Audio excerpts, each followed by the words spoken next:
ఏటేట జాతరంట కోటి భక్తులుందురాట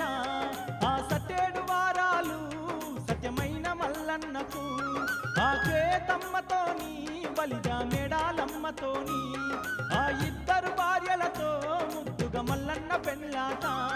లక్షల భక్తులు చూడవత్తురు నమ శివాయ ఔరెల్లి స్వామి మల్లన్న జాతర చూడబోదమన్నో మల్లన్న స్వామిని కొలుదమన్నా